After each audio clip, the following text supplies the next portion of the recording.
সত্য শ্রেষ্ঠ সুন্দর শিব বাবা তুমি এসেছো ধরায় গড়তে নতুন সর্বভূমি।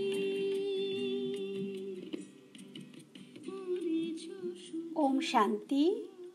আজকের মুরলির তারিখ 29/10/2020 প্রাত মুরলি। আজকে মুরলি থেকে আমরা মুরলির সার কথাগুলোকে জেনে নেব। মিষ্টি মধুর সন্তানেরা, তোমরা এখন কাঁটা থেকে ফুলে পরিণত হচ্ছ। তোমাদেরকে সর্বদা সবাইকেই সুখ দিতে হবে, তোমরা কাউকেই দুঃখ দিতে পারো না। প্রশ্ন: ভালো ফার্স্ট ক্লাস পুরুষার্থী বাচ্চারা কোন কথাটা মন খুলে বলবে? উত্তর: ভালো ফার্স্ট ক্লাস পুরুষার্থী বাচ্চারা মন খুলে এই কথাই বলবে যে, বাবা, আমরা তো পাস উইথ অনার হয়েই দেখাবো, তুমি নিশ্চিন্তে থাকো। তাদের রেজিস্টারও ভালো হবে। তাদের মুখে কখনো এমন কথা থাকবে না যে, আমরা তো এখন পুরুষার্থ করে এমন মহাবীর হতে হবে যাতে মায়া একটু আমাদের অস্থির না করতে পারে। ওম শান্তি। আজকে বাবা বলে, যতক্ষণ না শিব বাবা আসে ততক্ষণ ব্রহ্মা বাবার কোনো ভ্যালু থাকে না। বাবা এসেই ব্রহ্মা বাবাকে ভ্যালু দেয়। মোস্ট ভ্যালুয়েবল হলোই শিব বাবা, যে কিনা স্বর্গের স্থাপনা করে।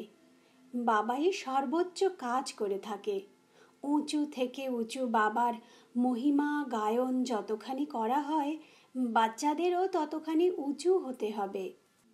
বাবা বোঝায়, এখন স্বর্গের রাজত্বের স্থাপনা হচ্ছে। এটা হলোই সঙ্গম যুগ। সত্যযুগ এবং কলিযুগের মাঝখানের কালকে বলা হয় পুরুষোত্তম সঙ্গম যুগ। পুরুষোত্তম শব্দের অর্থ মানুষ জানে না। সর্বোচ্চ স্থিতি থেকে অতি নিম্ন স্থিতিতে তোমরা এখন এসে পৌঁছেছ। পতিত এবং পবিত্র এই দুইয়ের মধ্যে অনেক পার্থক্য রয়েছে। যারা দেবতার পূজারী তারা নিজেরাই বর্ণনা করে, তুমি সর্বগুণ সম্পন্ন, 16 কলা সম্পূর্ণ বিশ্বের মালিক, আর আমরা বিষয় বৈতরণী নদীতে ডুবে আছি। ওরা বলার জন্য শুধু বলে দেয়, কিছুই বোঝে না। ড্রামা হলোই বিচিত্র, ওয়ান্ডারফুল। যেসব কথা এখন বাবা বসে বোঝায়। যাদের বাবার সঙ্গে সম্পূর্ণ ভালোবাসা আছে তারাই বাবার আকর্ষণ অনুভব করে। এখন আত্মা কিভাবে বাবাকে প্রাপ্ত করবে? মিলন তো হয় সাকারে। নিরাকারী দুনিয়ায় আকর্ষণের কোনো কথাই নেই। সেখানে তো সবাই পবিত্র, মানে মরিচাবিহীন। ভালোবাসার কথা তো এইখানে হয়। এমন বাবাকে আমাদের শক্ত করে ধরা উচিত, কারণ বাবা এসে কত চমৎকার করে দেয়, আমাদের জীবনকে পরিবর্তন করে দেয়। তাই খুব ভালোবাসা থাকা উচিত। ভালোবাসা না থাকার কারণ হলো মরিচা, মানে আত্মার মধ্যে অবগুণ, তমগুণ। স্মরণের যাত্রা ছাড়া এই মরিচা মিটবে না।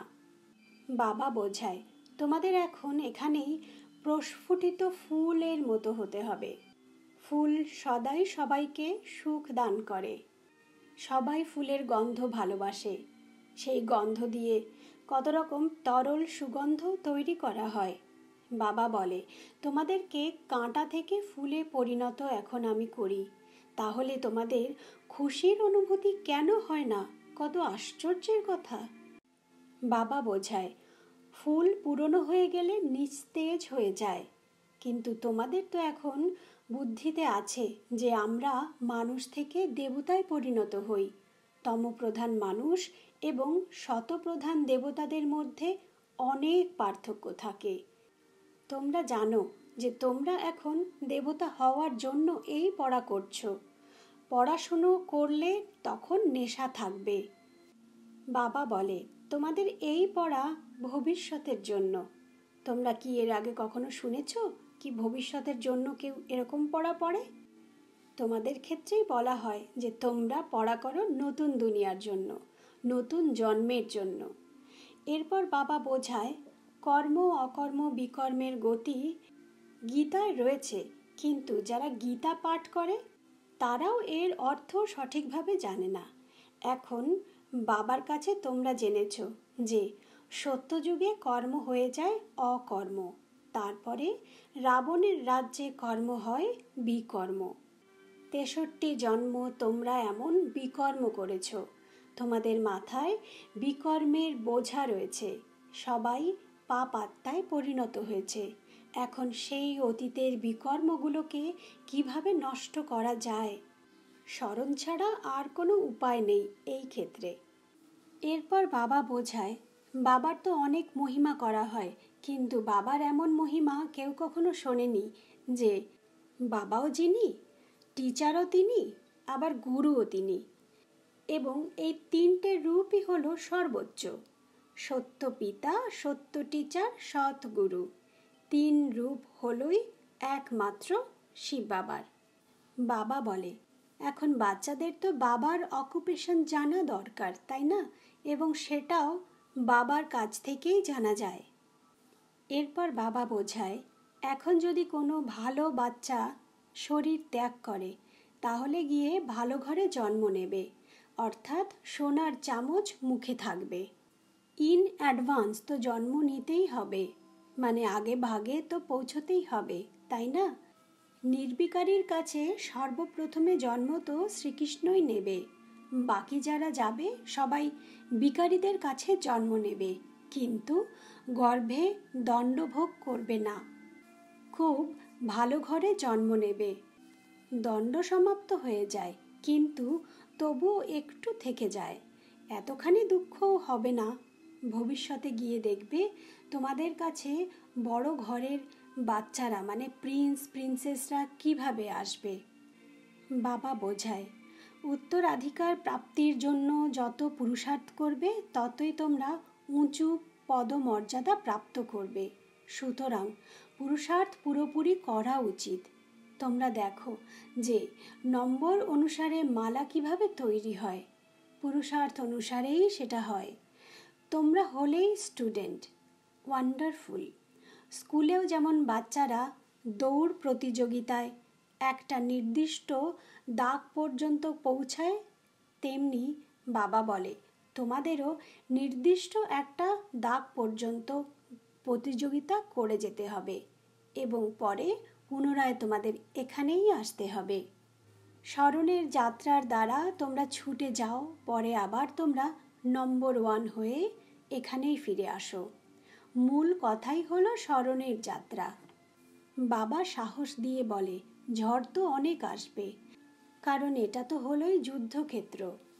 আজকে বাবা বলে বাস্তবে যুধিষ্ঠির বাবাকেই বলা উচিত, কারণ বাবা যুদ্ধ করা শেখায়। যুধিষ্ঠির পিতা বাচ্চাদেরকে মায়ার সঙ্গে কিভাবে যুদ্ধ করতে হয় সেটা শেখায়। বাবা বলে কাম হলো মহাশত্রু, এই বিকারকে জয় করলেই তোমরা জগৎজিৎ হতে পারবে। তোমাদেরকে মুখে জপ ইত্যাদি আর কিছু করতে হবে না। ভক্তি মার্গে তোমরা অনেক পরিশ্রম করেছ, মনে মনে রাম নাম জপ করা, তাকেই তো বলা হয় কঠোর ভক্তি। তোমরা তো এখন জেনেছ বাবা আমাদেরকে নিজের মালার দানা বানাচ্ছেন। তোমরা রুদ্র মালার দানা হতে চলেছ, যাকে জগতের মানুষ পুজো করবে। রুদ্রমালা এবং রুণ্ডমালা তৈরি হচ্ছে এখন। বিষ্ণুর মালাকে রুণ্ডমালা বলা হয়। তোমরা বিষ্ণুর গলার হার হয়ে যাও। কিন্তু তা কিভাবে হবে? যখন এই প্রতিযোগিতায় জিতবে। এরপর বাবা বোঝায় সম্পূর্ণ বিশ্ব দৈবী রাজস্থান ছিল, এত খণ্ড তখন ছিল না। এই দিল্লি যমুনার তীরে ছিল, তাকেই পরিস্থান বলা হতো। সেখানকার নদীতে এত জল থাকে না, মানে জলের এত উচ্চতা থাকে না। এখানে তো নদী এত বেশি জলে ভরে যায় যে ড্যাম মানে বাঁধ ইত্যাদি সব ভেঙে যায়। এখানে তোমরা প্রকৃতির দাস হয়েছ, পরে তোমরা প্রকৃতির মালিক হয়ে যাবে। সেখানে তো মায়ার এত শক্তি থাকে না যে তোমাদেরকে অসম্মান করবে, এত শক্তি থাকবে না যে ভূমিকম্প হবে। তোমরা তো হলেই মহাবীর। হনুমানকে মহাবীর বলা হয়। বাবা বলে, তোমরা সবাই হলে মহাবীর। মহাবীর কখনো অস্থির হয় না। মহাবীর ও বীরাঙ্গনাদের অনেক মন্দির আছে। বাবা বোঝায়, তোমাদের সকলের চিত্র তো রাখা সম্ভব না, তাই মডেল রূপেই বানানো হয়। বাবা বলে, ঝড় ইত্যাদি তো অনেক আসবে। ঝড় এলে তবেই তো তোমাদের মতো মহাবীর বীরাঙ্গনাদের শক্তি দেখা যাবে। তোমরা যত দৃঢ় হবে ততই ঝড় আসবে। ধারণার মূল কথা, প্রথমত আত্মার উপরে যে মরচে ধরেছে সেই সব স্মরণের যাত্রার দ্বারা পরিষ্কার করে খুব ভালো লাভলি হতে হবে। বাবার সঙ্গে এমন ভালোবাসা রাখো যাতে বাবার আকর্ষণ সদা অনুভব হয়। দ্বিতীয়ত, মায়ার ঝড়কে ভয় পেও না, মহাবীর হতে হবে। নিজের অবগুণগুলোকে মেটাতে হবে, সদা খুশিতে থাকতে হবে, সদা অনড় থাকতে হবে। বরদান, নিজের অধিকারের শক্তি দ্বারা ত্রিমূর্তি রচনাকে সহযোগী বানাতে সক্ষম মাস্টার রচয়িতা হও। ব্যাখ্যা, ত্রিমূর্তি শক্তিগুলো মানে মন, বুদ্ধি ও সংস্কার হলো তোমাদের অর্থাৎ মাস্টার রচয়িতাদের রচনা। এগুলোকে নিজের অধিকারের শক্তির দ্বারা সহযোগী বানাও। যেমন ধরো, রাজা নিজে কোনো কাজ করে না, করায়। কর্ম করার জন্য রাজ দরবার আলাদা থাকে। তেমনি আত্মাও হলো করাবনহার মানে রাজা অর্থাৎ কর্মের আদেশকর্তা। করণহার অর্থাৎ আদেশ অনুযায়ী কর্ম তো করে এই তিন বিশেষ শক্তি মানে ত্রিমূর্তি শক্তিগুলো। অতএব মাস্টার রচয়িতা বরদানকে স্মৃতিতে রেখে ত্রিমূর্তি শক্তিগুলোকে এবং সাকার কর্মেন্দ্রিয়গুলোকে সঠিক পথে চালনা করো। আজকের স্লোগান, অব্যক্ত পালনার বরদানের অধিকার প্রাপ্তির জন্য স্পষ্টবাদী হও। এখানে বাবা স্পষ্টবাদী বলতে বুঝিয়েছে মনের মধ্যে স্পষ্টবাদী হওয়া। কারণ অনেক সময় আমরা দেখে থাকি বাইরে স্পষ্ট কথা বলতে গেলেই সমস্যার সৃষ্টি হয়। তো বাবা নিশ্চয়ই এমন কোনো উপদেশ আমাদের দেবেন না যেখানে সমস্যার সৃষ্টি হবে। তো এখানে একটু বুঝে নিতে হবে যে স্পষ্ট কথা, নিজের সঙ্গে নিজের আমাদের যে কথা চলে মনের মধ্যে চলতে থাকে, সেইখানে স্পষ্টতা, জ্ঞানের স্পষ্টতা যেন সবসময় থাকে, যার বহিঃপ্রকাশ তো অবশ্যই হতেই থাকবে। ওম শান্তি, ওম শান্তি, ওম শান্তি।